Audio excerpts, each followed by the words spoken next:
अस्सलामुअलैकुम स्टूडेंट्स, आज की इस वीडियो में हम देखेंगे कि हमारे पास नंबर्स फंक्शंस कौन कौन से हैं। एसक्यूएल जो है वो हमें कौन कौन से नंबर्स के फंक्शंस प्रोवाइड करता है। हमारे पास बेसिकली नंबर्स के ऊपर कुछ ऑपरेशंस परफॉर्म करने के लिए एसक्यूएल हमें 3 डिफरेंट फंक्शंस प्रोवाइड करता है, जिसमें सबसे पहला फंक्शन हमारे पास है राउंड का, सेकंड फंक्शन है हमारे पास ट्रंकेट का, और थर्ड फंक्शन है हमारे पास मॉड का। हम सबसे पहले डिस्कस करते हैं राउंड फंक्शन को। राउंड फंक्शन बेसिकली हमसे 2 आर्ग्यूमेंट्स लेता है, जिसमें फर्स्ट आर्ग्यूमेंट वो वैल्यू होती है जिसको हमने राउंड करना होता है, और सेकंड आर्ग्यूमेंट हमारे पास वो पोजीशन होती है कि हमने पॉइंट के बाद किस पोजीशन तक राउंड करना है। राउंड करते हुए ये रूल है कि अगर हम उस पोजीशन तक किसी वैल्यू को राउंड करना चाहते हैं तो हम जब राइट साइड पे डिजिट्स को डिलीट कर रहे होंगे तो किसी भी डिजिट को डिलीट करते हुए हम ये देखेंगे कि क्या उसकी वैल्यू 5 या उससे ग्रेटर है। अगर तो वो डिजिट जिसको हम डिलीट कर रहे हैं उसकी वैल्यू 5 या उससे ग्रेटर होगी तो उस डिजिट को डिलीट करने के साथ साथ हम उसकी लेफ़्ट साइड पे जो डिजिट होगा उसकी वैल्यू में 1 इंक्रीज़ करेंगे। और अगर वो वैल्यू जिसको हम डिलीट कर रहे हैं वो 5 से कम होगी तो फिर लेफ़्ट साइड पे कोई इफ़ेक्ट नहीं होगा। इस तरह की कैलकुलेशन करने के लिए हमारे पास ड्यूअल के नाम से टेबल मौजूद है, जिसको हम डमी टेबल कहते हैं। अगर हम इसमें से कोई डाटा सिलेक्ट करते हैं तो हमारे पास बेसिकली एक कॉलम और एक रो आती है, जिसमें हमारे पास कॉलम का नेम D है और वैल्यू उसकी X है। हम इस तरह के जितने फंक्शंस हैं उनकी प्रैक्टिस करने के लिए ड्यूअल का टेबल इस्तेमाल कर सकते हैं। मिसाल के तौर पर अगर मैंने राउंड के फंक्शन को आपको प्रैक्टिकली एक्सप्लेन करना हो तो मैं इस टेबल को इस्तेमाल कर सकता हूँ। अब हम देखते हैं कि राउंड का फंक्शन बेसिकली काम किस तरह से करता है। हम सबसे पहले लिखेंगे सिलेक्ट, उसके बाद हम लिखेंगे राउंड जो कि फंक्शन का नेम है, उसके बाद हम पेरेंथेसिस के अंदर फर्स्ट वैल्यू लिखेंगे। अब चूंकि हमारे पास ये एक न्यूमेरिक डाटा है, ये न्यूमेरिक फंक्शंस है, तो हम वैल्यू को लिखते हुए सिंगल कोट को इस्तेमाल नहीं करेंगे। अगर करैक्टर वैल्यू हो तो हम सिंगल कोट के अंदर लिखते हैं। यहाँ पे चूंकि ये न्यूमेरिक वैल्यू है सो हम सिंगल कोट को इस्तेमाल नहीं करेंगे। मैं यहाँ पर वैल्यू लिख रहा हूँ 85.258। मैं इस वैल्यू को राउंड करके देखना चाहता हूँ। उसके बाद कॉमा। अब मैं सेकंड आर्ग्यूमेंट में वो पोजीशन बताऊंगा कि मुझे इस वैल्यू को किस पोजीशन तक राउंड करना है। मैं ये चाहता हूँ कि पॉइंट के बाद मुझे सिर्फ 2 डिजिट्स शो हों। मैं यहाँ पर लिखूँगा 2 कि मुझे पॉइंट के बाद सिर्फ 2 डिजिट्स चाहिए, उसके अलावा जितने हैं वो डिलीट हो जाएं। पेरेंथेसिस को क्लोज करूँगा, उसके बाद लिखूँगा फ्रॉम एम्प। अब अगर मैं इसको एग्जीक्यूट करता हूँ तो मुझे ये वैल्यू जो है वो राउंड फिगर के अंदर मिलेगी।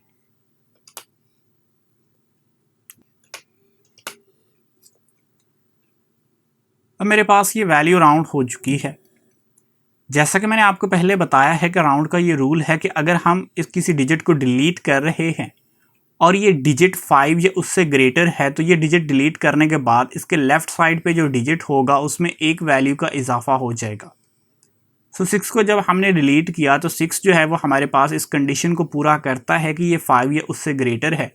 तो जब हम 6 को डिलीट करेंगे तो इसके लेफ़्ट साइड पे वैल्यू में 1 का इजाफा हो जाएगा। इस वजह से हमारे पास 85.26 रिज़ल्ट में आया है। अगर मेरे पास ये वैल्यू 85.254 होती तो रिज़ल्ट में मेरे पास 85.26 नहीं आता बल्कि 85.24 आता। इसको हम प्रैक्टिकली करके देख लेते हैं। Select round 85.254, 2 from dual. अब मेरे पास चूंकि ये लास्ट डिजिट जिसको हमने डिलीट किया है ये 5 या उससे ज़्यादा की कैटेगरी में नहीं आता, इस डिजिट को डायरेक्टली डिलीट कर दिया गया है। इसके लेफ़्ट साइड पे जो 5 था उसमें इजाफा नहीं किया गया। उसके बाद हमारे पास नेक्स्ट फंक्शन है ट्रंकेट का। ट्रंकेट का फंक्शन भी हमसे 2 आर्ग्यूमेंट्स ही लेता है, जिसमें फर्स्ट आर्गुमेंट वो वैल्यू होती है जिसको हमने ट्रंकेट करना होता है, और सेकंड आर्गुमेंट वो पोजीशन होती है जिस पोजीशन तक हमने ट्रंकेट करना होता है। ट्रंकेट में और राउंड में डिफरेंस ये है कि राउंड जो है वो डिजिट को डिलीट करते हुए ये चेक करता है कि वो वैल्यू 5 या उससे ग्रेटर है, तो लेफ्ट साइड पे एक इंक्रीज करके फिर उस डिजिट को डिलीट किया जाता है। जबकि ट्रंकेट के अंदर ये चेक नहीं किया जाता, बल्कि हमें जिस पोजीशन तक ट्रंकेट करना है उसके राइट साइड पे जितनी वैल्यूज़ होती हैं उनको ये देखे बगैर कि वो 5 या उससे बड़ी हैं डिलीट कर दिया जाता है, और डिलीट किए जाने वाली वैल्यू के लेफ़्ट साइड पे कोई चेंज नहीं आता। सो हम इसको प्रैक्टिकली करके देख लेते हैं। सो जिस तरह मैंने राउंड के अंदर इस वैल्यू को लिखा तो रिज़ल्ट मेरे पास 25 की बजाय 26 आया, लेकिन अगर यही वैल्यू मैं ट्रंकेट से करूं तो मेरे पास रिजल्ट 25 ही आएगा, क्योंकि ट्रंकेट को इससे फ़र्क नहीं पड़ता कि जिस डिजिट को हम डिलीट कर रहे हैं वो कौन सा है या उसकी वैल्यू क्या है। सो हम लिखेंगे सिलेक्ट ट्रंकेट। इसके लिए हम ट्रंकेट का वर्ड कंप्लीट यूज़ नहीं करते, बल्कि हम सिर्फ TRUNC तक लिखते हैं। उसके बाद फर्स्ट आर्ग्यूमेंट 85.256, ये फर्स्ट आर्ग्यूमेंट है। मुझे इसको ट्रंकेट करना है सेकंड पोजीशन तक फ्रॉम ड्यूअल।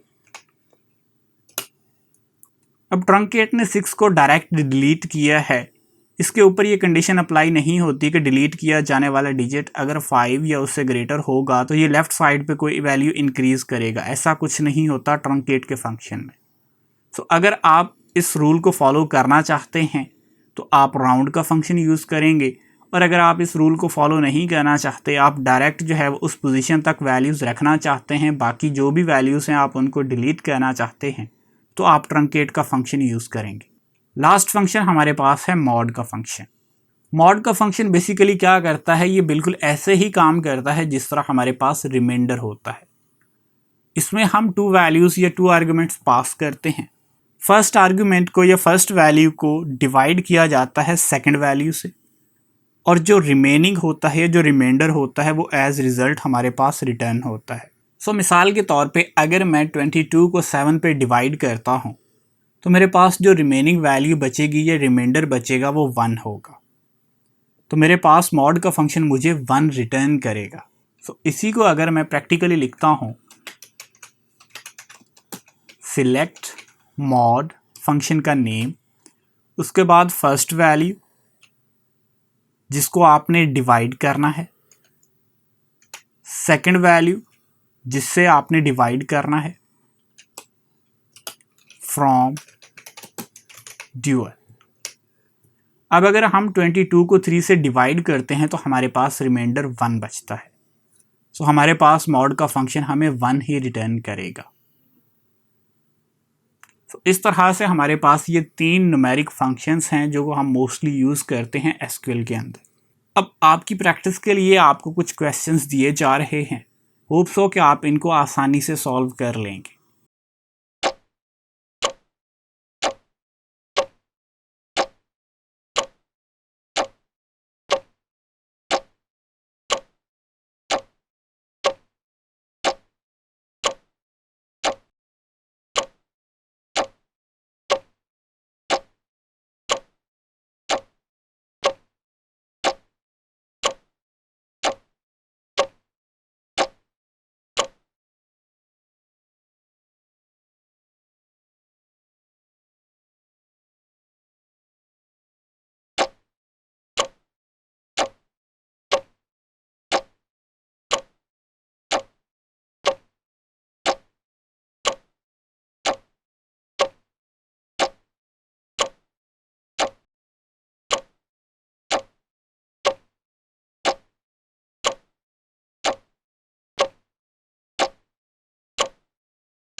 होप सो कि आपको इस लेक्चर की अंडरस्टैंडिंग हुई होगी।